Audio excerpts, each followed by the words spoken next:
পালা দেওয়া হয়ে এলো। পালাটি হলো মালজোড়া পালা। তো মালজোড়া পালা গানের পৃষ্ঠে গান রাখতে হয়। তো আমি ছোট মানুষ, একটি তত্ত্বগান রাখি, তারপর দেখি আমার প্রতিপক্ষ বন্ধু কোন দিকে যায়। ধন্যবাদ।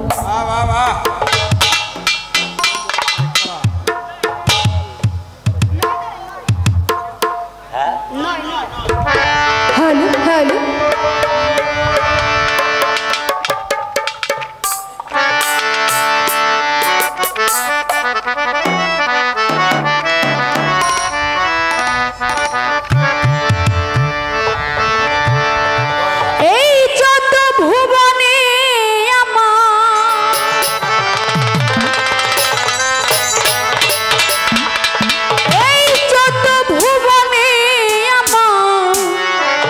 মুর্শিদি বাবা মাওলানা গো, মুর্শিদি বাবা মাওলানা, দেখলে ছবি পাগল হবি, ঘরে রইতে পারবে না, দেখলে ছবি পাগল হবি। এই চন্দ্র ভুবনের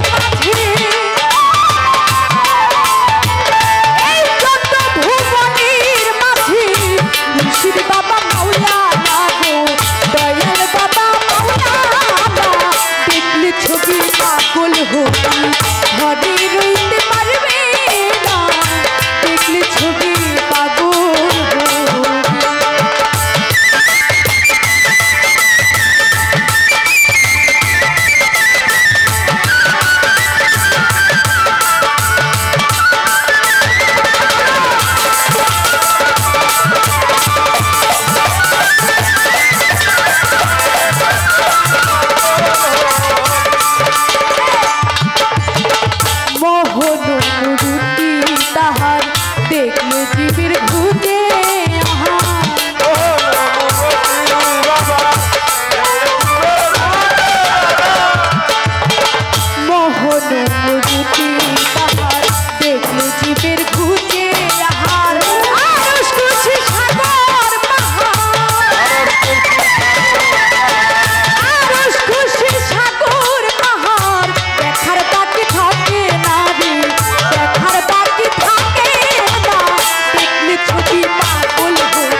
চালাক মানুষ, কেননা একটা মালজোড়া পালা অনেক কঠিন। কারণ পালা গানের চেয়ে মালজোড়া পালা গানটা গাওয়া অনেক কঠিন। শুধু গানের পর গান করতে হয়, তাও আবার বুঝে শুনেও গান করতে হয়। তো আমি একটি তত্ত্ব গান করলাম, আমার গুরু আবার এই গানের উপরও গান রাখবে, কারণ অনেক শিল্পী গানের উপর গান দিতে জানে না। আর আমার উস্তাদ যেই গান করুক না কেন সেই গানের উপরেই গান দিতে পারবে। তো আমি একটা এই তত্ত্ব গুরুপদের তত্ত্ব গানটি করলাম। আমি আশা করি আমার গুরু সুন্দরভাবে এই গানের উপরে একটা গান করবে। যাই হোক, এই চোদ্দ ভুবনে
অনেক সুন্দর আপনাদের উপস্থিতি, আপনাদের পরিবেশ অত্যন্ত চমৎকার। তো আজকে পালা দিয়েছেন আমাদের মালজোড়া, গানের পৃষ্ঠে গান। তো আমি ভেবেছিলাম যে গানের পৃষ্ঠেই তো গান, চাঁদনী সরকার যেখান থেকে খুশি সেখান থেকে একটা গান গাইবে, পরে আরেকটা গান গাইবে, আর আমিও যেখান থেকে খুশি সেখান থেকে গাইব। কিন্তু না, চাঁদনীর হিসেব ঠিক আছে। দাঁড়িয়ে একটা তত্ত্ব গান রেখেছেন কবি জালালউদ্দিনের। এই 14 ভুবনের মাঝে মুর্শিদ মাওলানা, দেখলে ছবি পাগল হবি, ঘরে রইতে পারবি না। চমৎকার এই গানটি করে এখন বলে যে আমি জানি আমার উস্তাদ যেই গানই হোক না কেন গানের পাশে গান দিতে জানে, তবে আমি যে গানটি গাইলাম আমার উস্তাদ যেন এই গানটার উপরে যেই গান আছে সেই গান যেন গায়। তো আমি উপর নিচ তো বাবা বুঝি না, তুমি বুঝে নিও। আমি গাই, তোমার গানের পাশে উপরে হয়েছে না নিচে হয়েছে এটা তুমিই বইলো। এবার আমি একটা গান রাখছি গানের পাশে, লক্ষ্য করে শুনবেন।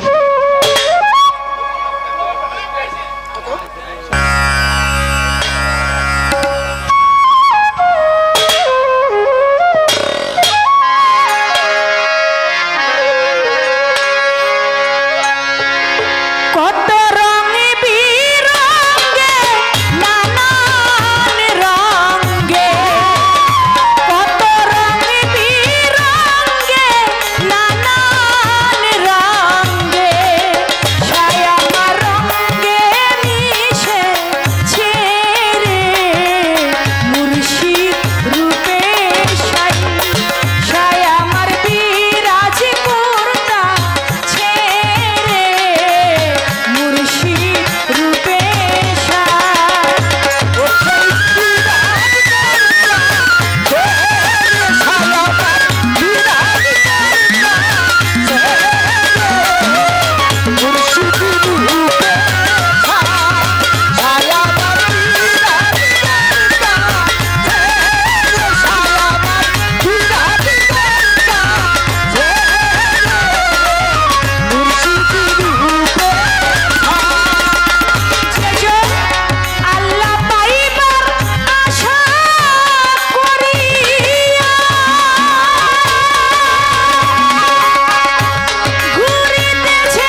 যদিও ছোট মানুষ কিন্তু দাঁড়িয়ে একটা তত্ত্বগান লিখেছেন। গানটি বড় দামি গান।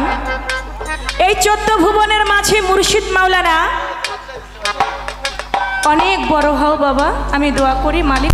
পাশে ও ছোট মানুষ হলেও গানটা বড় দামি গান দিয়েছেন, তাই তার গানের পাশে আমার গান আসলো। কত রং বিরঙ্গে নানান রঙ্গে সাই আমার রঙ্গে মিশেছে, মুর্শিদ রূপে সাই সাই আমার বিরাজ কর্তা। দেখেন আল কুরআন সূরা ইউনুস 62 নং আয়াতের মধ্যে বলেছেন, আলা ইন্না আউলিয়া আল্লাহি লা খাউফুন আলাইহিম ওয়া লাহুম ইয়াজানুন। আমার আল্লাহর ওলির কোনো ভয় নাই, তারা কখনো চিন্তিত হবে না, তারা কখনো দুঃখিত হবে না। তা আল্লাহর ওলি যারা, তারা আমার আল্লাহ বলে ওলি আল্লাহ, তারা হলো খোদাই জাত, আমার আল্লাহর জাত। আর যারা আল্লাহর জাতে মিশে আছে, যারা আল্লাহ পরিষদের সদস্য বাবা, তাদের কোনো ভয় দুনিয়াতেও নাই, আখিরাতেও তাদের কোনো ভয় নাই। হাদিস বুখারীর মধ্যে বলেছেন যে আমার ওলির সঙ্গে দুশমনি করে আমি আল্লাহ তার সাথে যুদ্ধ ঘোষণা করি। আচ্ছা, আল্লাহ তো যুদ্ধ ঘোষণা করে, আল্লাহ কি ডাইরেক্ট আপনাদের সাথে, যারা ওলির সাথে দুশমনি করে তাদের সাথে কি লাঠি নিয়ে যুদ্ধ করতে আসবে? না। ওই যে আমাদের বোয়ালমারির নুরাল পাগল, রাজবাড়ির গোয়ালন্দ নুরাল পাগল, তাকে কি করেছেন? আচ্ছা, সে শতদোষের দোষী। সে আমি ধরলাম, সে যদি পাপ করেও থাকে, সে যদি মুখে কোনো কিছু খারাপ কিছু ইমাম মেহেদি যদি নিজেকে বলেও থাকে, কিন্তু তেমন কোনো প্রমাণ কিন্তু আমরা পাই নাই যে তিনি নিজেকে ইমাম মেহেদি বলেছেন। কিন্তু তিনি কি বলেছেন? একটা গান তিনি গেয়েছেন যে ইমাম মেহেদির নাম আমি জন্ম দিয়ে গেলাম। তো এটার মধ্যে পাইলাম কিছু ভাইয়েরা তারা বলছেন যে ইমাম মেহেদিকে তিনি ইমাম মেহেদি নিজেও দাবি করেছেন। আচ্ছা, সে শত দোষের দোষী। সে যখন দুনিয়ায় ছিল ওই পাগলটাকে তখন পারত না হাত পা পিটাই ভাঙ্গা দিতে? আমরা তো মুসলমান, একটা মানুষ যখন মারা যায়, তার মারা গেলে তার বিচারের ভার একমাত্র কার বাবা? মানুষের না আল্লাহর? আল্লাহর। তার সমস্ত বিচারের ভার একমাত্র আমার আল্লাহ পাকের হাতে। আমার আল্লাহ পাক সে যদি পাপী হয়, তার উপযুক্ত সাজা আমার আল্লাহ পাকের এক নাম ওয়াহিদুল কাহার, তিনি কঠিনের থেকে কঠিন হয়ে তিনি সাজা দিবেন। কিন্তু আমরা একটা মুসলমান হইয়া আরেকটা মুসলমানকে আগুনে পুরাই ফেলি, আমরা কেমন মুসলমান হয়ে গেলাম? তিনি যখন জীবিত ছিল তখন কি পারতাম না তার সাথে তাকে মারতে, তার হাত পা ভেঙে দিতে, তাকে কাইটা টুকরা টুকরা করে দিতে? কই, তখন তো পারলাম না। এজন্য বলেছেন আমার ওলির সঙ্গে যে দুশমনি করে আমি আল্লাহ তার সাথে যুদ্ধ ঘোষণা করি। আল্লাহ যুদ্ধ করবে। ওই যে নমরুদ খোদা স্বীকার করে না, নমরুদ নিজেকে খোদা দাবি করলো। আল্লাহ পাক ছোট্ট একটা মশা সৃষ্টি করলো, নমরুদের কানের ভিতর দিয়ে ঢুকলো, মাথার মধ্যে গিয়ে বাসা বাঁধলো। সেই নমরুদে মশার কামড়ে কিন্তু নমরুদ ধ্বংস হইয়া গেল। তাই আল্লাহ পাক পারে না এমন কোনো কিছু নাই। যেহেতু আল্লাহ বলছে যে আমার ওলির সাথে দুশমনি করে আমি তার সাথে যুদ্ধ ঘোষণা করি, নিশ্চয়ই কোনো না কোনোভাবে যুদ্ধ হবেই। কখনোই সে শান্তিতে থাকতে পারে না যারা আল্লাহর ওলির সাথে দুশমনি করে। আমার আল্লাহ পাক বলেন, যেই ব্যক্তি আমার নাম নিতে নিতে আমার হয়ে যায়, যেই ওলি আমার নাম নিতে নিতে আমার হয়ে যায়, আমি আল্লাহ তার হয়ে যায়, তখন সে যে হাত দিয়ে ধরে সে হাত হয়ে আমি আল্লাহর হাত। তখন সে যে পায়ে চলে সে পা হয়ে আমি আল্লাহর পা। তখন সে যে মুখে বলে সে মুখ হয়ে আমি আল্লাহর মুখ। তখন সে যে পায়ে চলে, যে হাতে ধরে, যে চোখে দেখে সেই চোখ হয়ে যায় আমি আল্লাহর চোখ। এর এক নাম মিলে হয় ওলি আল্লাহ। ওলি আল্লাহ। ওই আল্লাহর সঙ্গেই ওই ওলি মিশে যায়। এজন্য বলেছে কত রং বিরঙ্গের নানান রঙ্গে সাই আমার রঙ্গে মিশেছে, মুর্শিদ রূপে সাই সাই আমার বিরাজ করতে। লালন সাই বলেছে, যিনি মুর্শিদ তিনি রাসূল,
যে নাই কোনো ভুল খোদাও সে হয়, এমন কথা লালন কয় না, আল্লাহর কোরআনে কয়। তাই আমার গানের মধ্যে বলেছে মুর্শিদ রূপে সাই সাই আমার বিরাজ করতে সে। তাই এখান থেকে তুই যাকে নিবি সেই তোর নবী। তুই যদি এখান থেকে না চিনে নিতে পারিস তাহলে পরপারের ফয়সালাও তোর হবে না।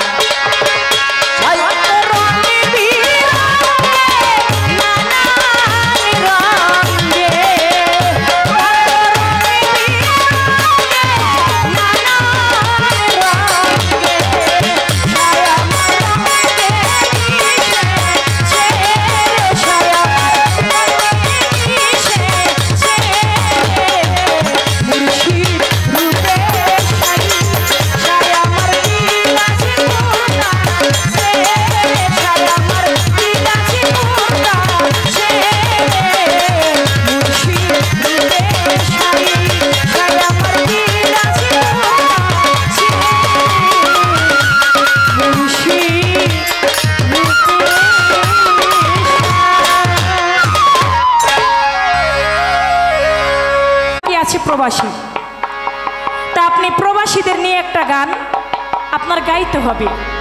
তো যেহেতু একটা মালজোড়া গানের পাশে একটা গান রাখলাম, এবার প্রবাসীদের নিয়ে একটি গান আমাকে রাখতে হয়, তো সেদিকে লক্ষ্য করে একটি গান রাখছি।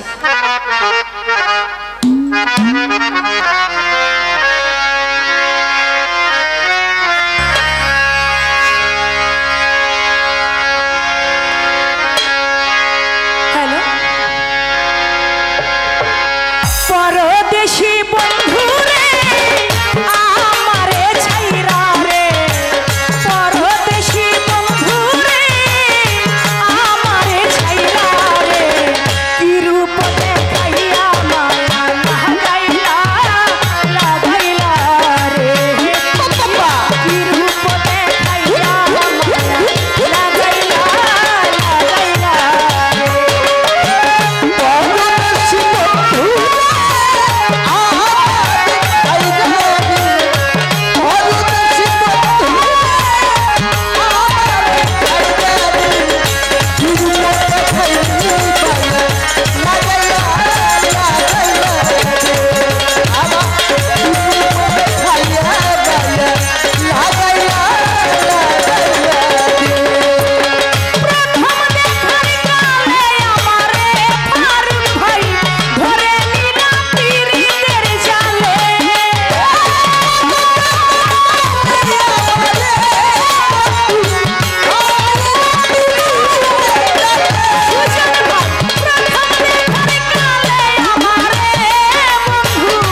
একটি গান করি তারপরে দেখি কোন দিকে যাওয়া যায়।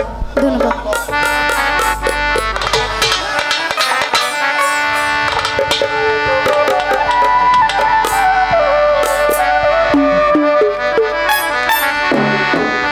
সর্বত্যাগী অনুরাগী দয়ালের গান গা,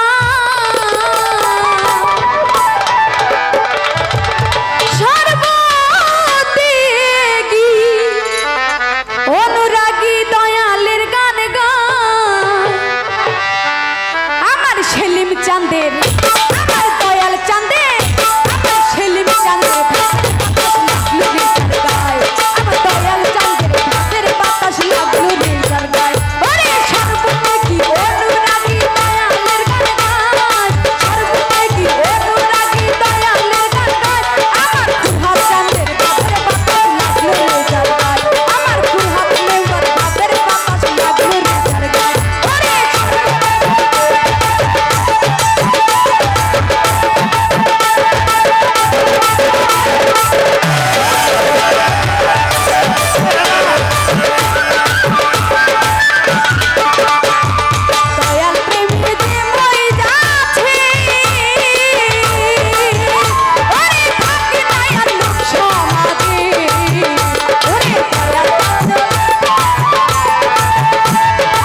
বাতাস লাগলো নিজের গায়ে। আমার দয়াল চাঁদের ভাবের বাতাস যার গায়ে লাগে তার চেহারা দেখলেই বোঝা যায় না এটা আমার দয়াল চাঁদের ভাবের বাতাস তার গায়ে লেগেছে। তাই সেদিক থেকে আমি এই গানটি করলাম। সরকার হেমায়েতের কর্মদোষী সরকার প্রেমিক হইতে পারলো না সে।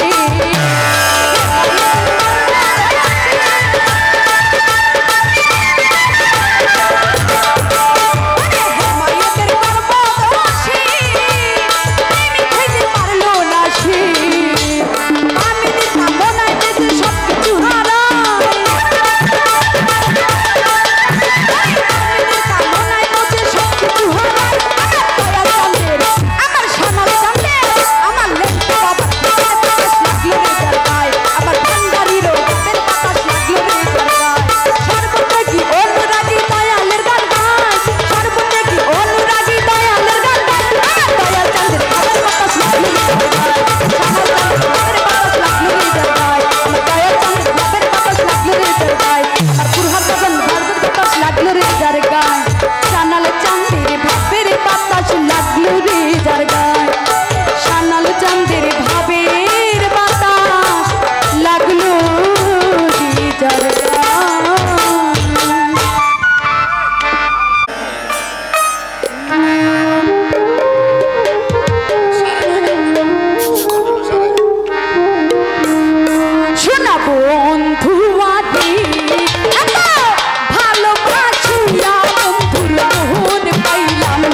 গান শুনলাম।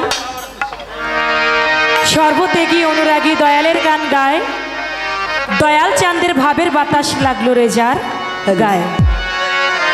মুর্শিদ প্রেমের প্রেমিক যারা দেখলে তাদের যায় চেহারা, নয়নে তার অশ্রু ঝরা বহে সর্বদায়, দয়াল চাঁদের ভাবের বাতাস লাগলো রে যার গায়ে। ঠিক আছে, আর বেরো না। আসলেই একটা তরিকাপন্থী লোক আর একটা বেতরিকাপন্থী লোক কখনো এক হয় না। একটা তরিকাপন্থী লোকের চাই চলন, কথাবার্তা, ব্যবহার, আচার সবকিছুই বিনয়ী, কিন্তু একটা বেতরিকাপন্থী সর্বদাই তরিকাপন্থীর সাথে কখনোই মিশে না। তার ভাবটাই যেন সব সময় উগ্র ভাবটা থাকে। তো আমার মা সুন্দর গান গাইলেন। এবার আরেকটি গান, এই গানটার পাশে রাখছি, তারপরে আমার দরদিরা বলছে ভাব বিচ্ছেদের কথা, আমি অবশ্যই ভাব বিচ্ছেদ গান শোনাবো। হারমোনিয়াম বন্ধ করছি।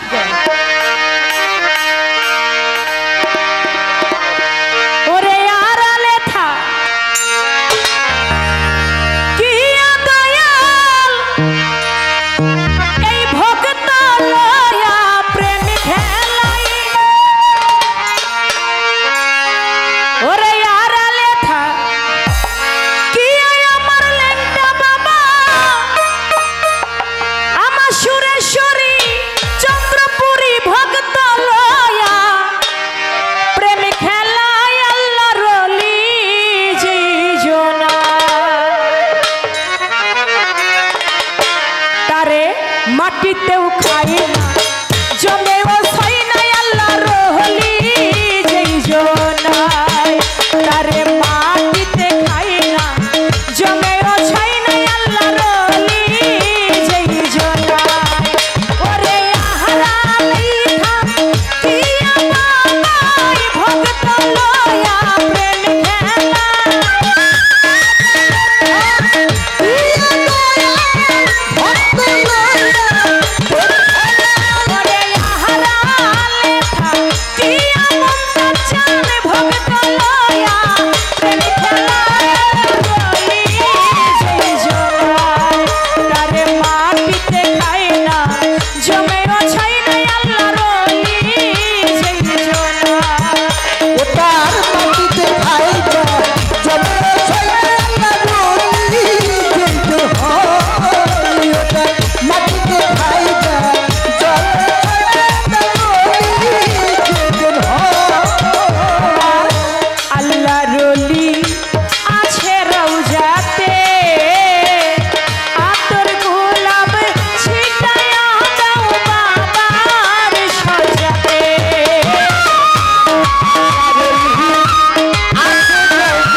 যদি মরিত খোদার কসম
অলি যে জনায় তারে মাটিতে খায় না, জমেও ছয় না।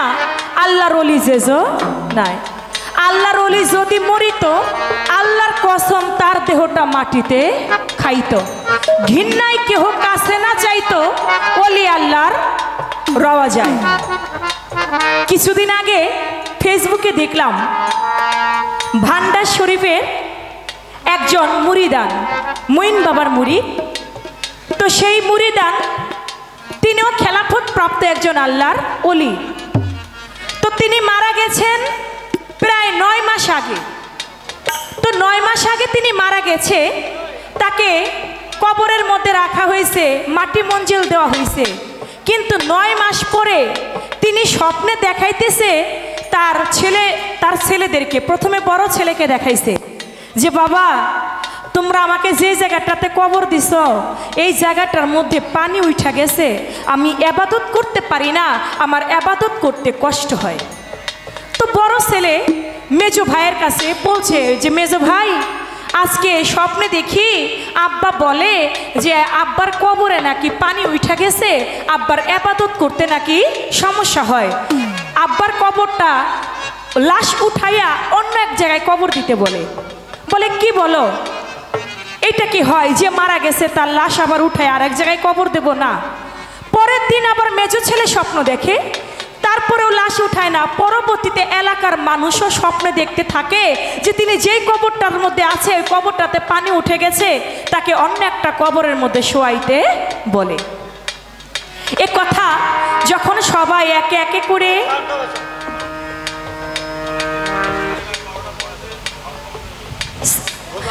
সাউন্ড কমাইতে হবে, ঠিক আছে। থানা প্রশাসন থেকে আমার যে ভাইয়েরা এসেছেন তাদের প্রতি সালাম, আসসালামু আলাইকুম। আউটপুট বন্ধ করে দাও। হ্যালো, আউটপুটটা বন্ধ রাখেন, ঠিক আছে। বক্সে লাইন দেন। জি জি জি, উপরের মাইক বন্ধ রেখে শুধু বক্সে রাখেন।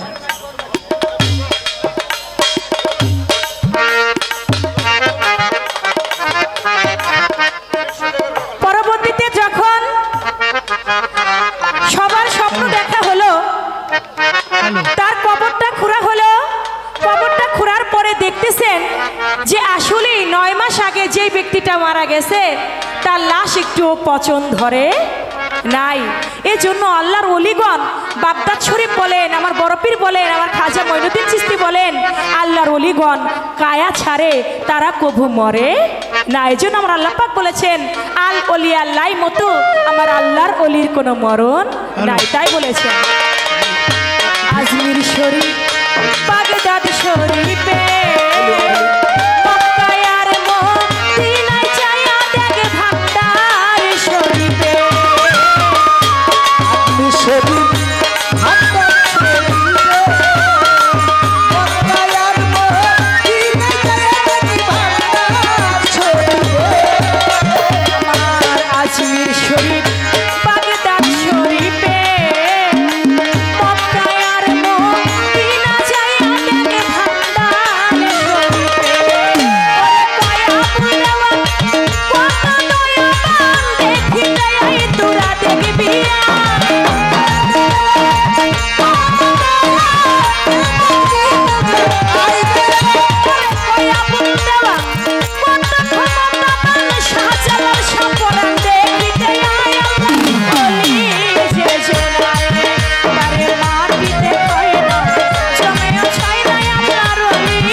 আর হবে না মানব রে জনম, আর হবে না মানব জনম, মাথা ভাঙিলে পাশানে।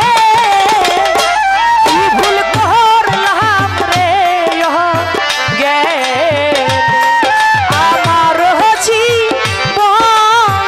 জীবনে, কি ভুল করলাম রে জীবনে। আর হবে না মানব জনম, আর হবে না মানব জনম,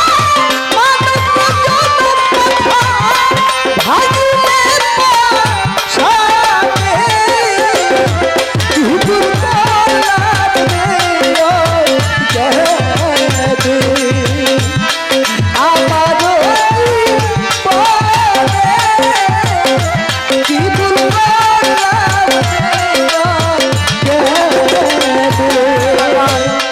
গুরু হইল জ্ঞানের দাতা,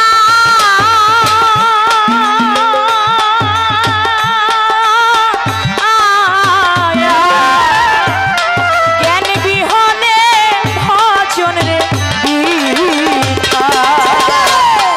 দয়াল হইলে আমার জ্ঞানের দাতা,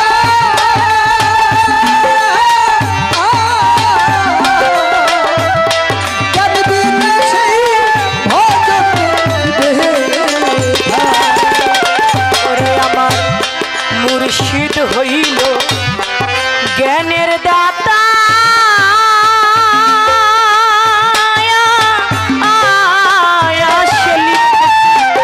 জ্ঞান বিহনে ভজন রে বৃথা। ওরে না শুনিয়া পীরের কথা, না শুনিয়া না শুনিয়া আমার গুরুর কথা, বিপদ আসিল সামনে। কি ভুল করলাম রে জ্ঞান আমার জীবনে, কি ভুল করলাম রে জ্ঞান।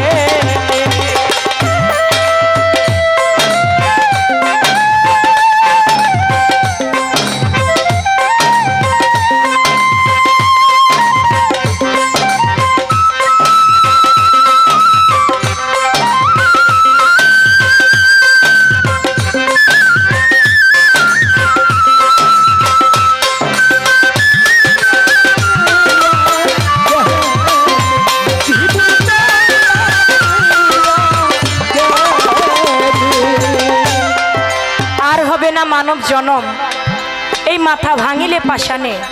কি ভুল করলাম রে জীবনে, আমার এই জীবনে কি ভুল করলাম রে অজ্ঞানে। বাদশা ছিলেন হারুন আর রশিদ, তিনি বাগদাদ শহরের বাদশা ছিলেন। ওই হারুন আর রশিদ তার স্ত্রী একদিন বলতেছে, স্বামী আস্তে, এই যে মায়েরা কথা বলবেন না। তার স্ত্রী একদিন বলতেছে, স্বামী আপনি শুধু রাজ দরবার পরিচালনা করেন, আমাকে নিয়ে তো কোনোদিন একটু ঘুরতে বের হইলেন না। আপনি তো আমার স্বামী, আমার তো ইচ্ছে করে আপনার সঙ্গে একটু ঘুরতে বের হই। বলে ঠিক আছে, তোমার এটা আফসোস, আমি তোমাকে নিয়ে ঘুরতে বের হই না, যাও আজকে বিকেল বেলায় আমি তোমাকে নিয়ে ঘুরতে বের হব। বলে তুমি কোথায় ঘুরতে চাও? বলে স্বামী আমি বাগদাদ শহরটা একটু ঘুরে দেখতে চাই। বলে ঠিক আছে, আমি তোমাকে দেখাবো। বিকেল বেলা স্বামীকে সঙ্গে নিয়ে স্ত্রীকে সঙ্গে নিয়ে বাদশা হারুন আর রশিদ তিনি বের হইলেন ঘুরতে। তো ঘুরতে ঘুরতে একটা নদীর পার দিয়ে যাচ্ছে, দেখে নদীর পারে একটা পাগল, ও হাতের আঙ্গুল দিয়ে বালু খুঁড়তেছে। তো বাদশা হারুন আর রশিদ ওদিকে যায়, দেখে একটা পাগল নদীর ঘাটে বসে বসে বালু খুঁড়ে।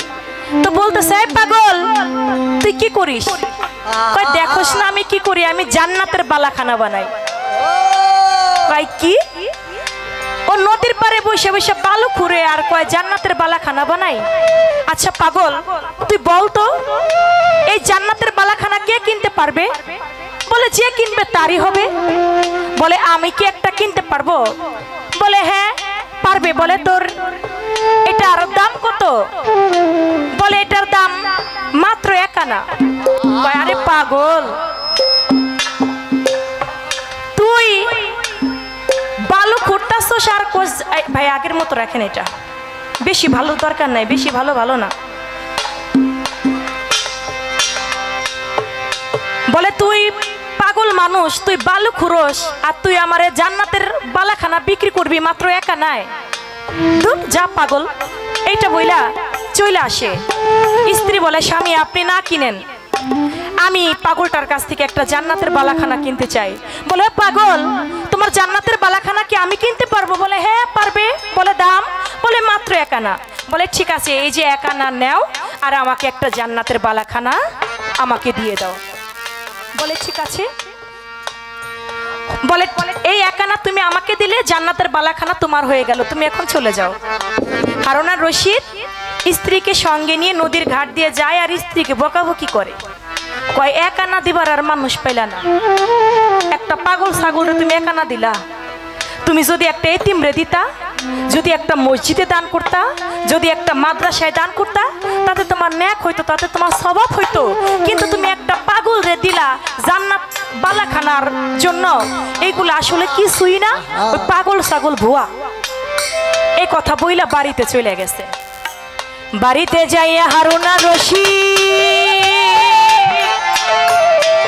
বাজার আমার রাত্রে বেলায় ঘুম আসতেছে। রাত্র যখন গভীর হইছে, হারুন আর রশিদ ঘুমের মধ্যে স্বপ্ন এসে দেখে দুনিয়াটা কিয়ামত হয়ে গেছে, হাসরের মাঠ শুরু হয়ে গেছে। সমস্ত আল্লাহ পাক বিচার আচার করে কিছু মানুষ জান্নাতে গেল, কিছু মানুষ দোজখে গেল, দেখিতে সে পায় হারুন আর রশিদ জান্নাতের মধ্যে প্রবেশ করে ওই না ধরায়। জান্নাতে প্রবেশ করেছে হারুন আর রশিদ। জান্নাতে প্রবেশ করে দেখে জান্নাতের মধ্যে অনেক সুন্দর হতে সুন্দর একটা বালাখানা আমার আল্লাহ পাক তৈয়ার করে রেখেছেন। যখন হারুন আর রশিদ ওই জান্নাতের বালাখানার মধ্যে পা দিবেন, ফেরেশতা বলে হারুন আর রশিদ তুমি এই বালাখানার মধ্যে পা দিও না। বলে কেন? বলে এই বালাখানাটা তোমার না। বলে কার? বলে উপরে লেখা দেখো না, এটা জবেদার। কয় কার? কয় জবেদার। বলে জবেদা কে? কয় বাদশাহ হারুন আর রশিদের স্ত্রী। বলে আমি তো বাদশাহ হারুন আর রশিদ, জবেদা তো তাহলে আমার স্ত্রী, আমার স্ত্রীর বালাখানা আমি যাইতে পারবো না কেন? বলে না, এটা যে কর্ম করে সে তার ফল পায়, তুমি পাবা না। ঘুম ভেঙে গেল, আমি জান্নাতের বালাখানা পাইলাম না, আমার স্ত্রী কি এমন আমল করে আমার জানতে হবে।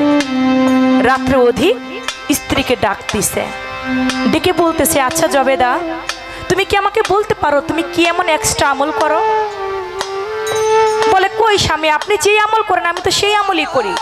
কয় আমি বাদশাহ হারুন আর রশিদ এমন একটা রাত্র যায় না আমি 300 রাকাত নফল নামাজ পড়ে না ঘুমাই, এমন একটা রাত্র যায় না আমি 400 রাকাত নফল নামাজ পড়ে না ঘুমাই।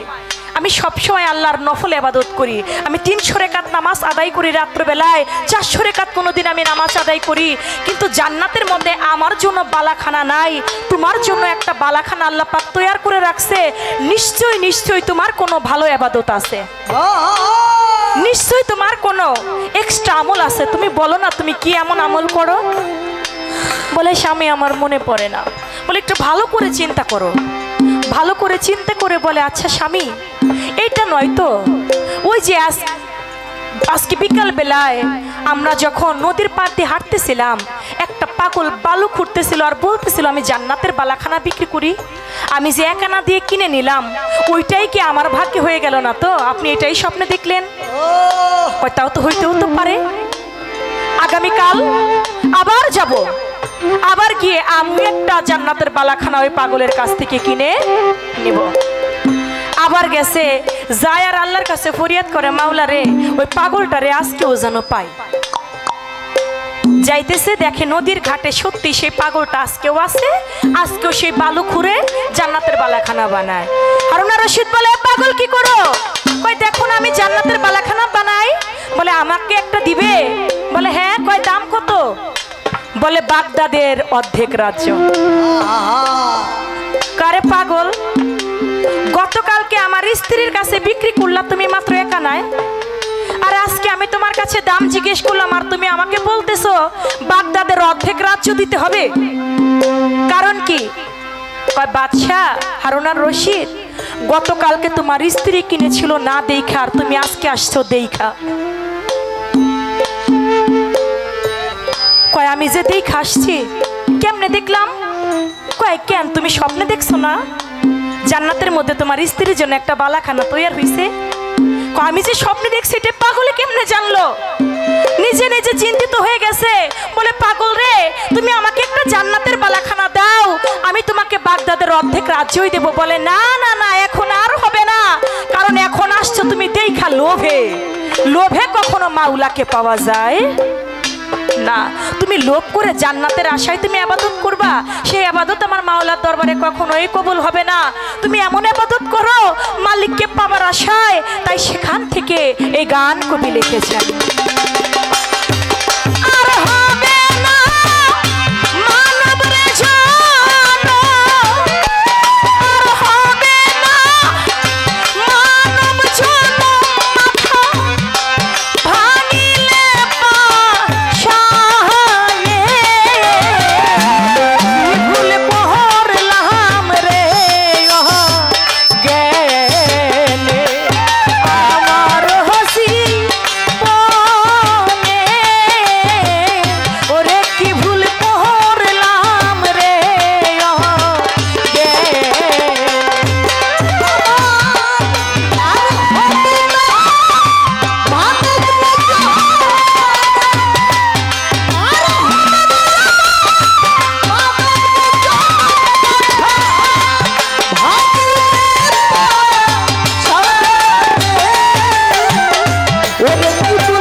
রঙ্গের মেলা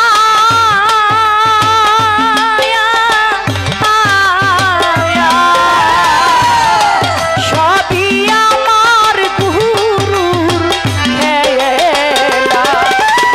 কখন দেখাই নিতরে নীল বসিয়া আশা মনে, আর কি ভুল করলাম রে জ্ঞানে আমারে জীবনে,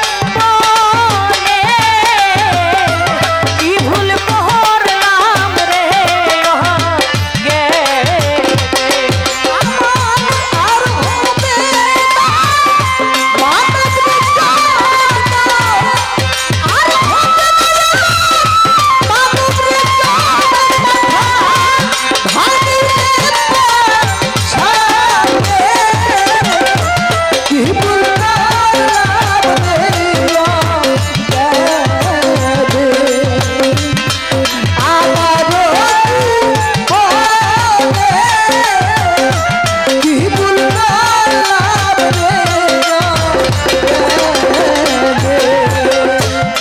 ভস্তাম যদি আমার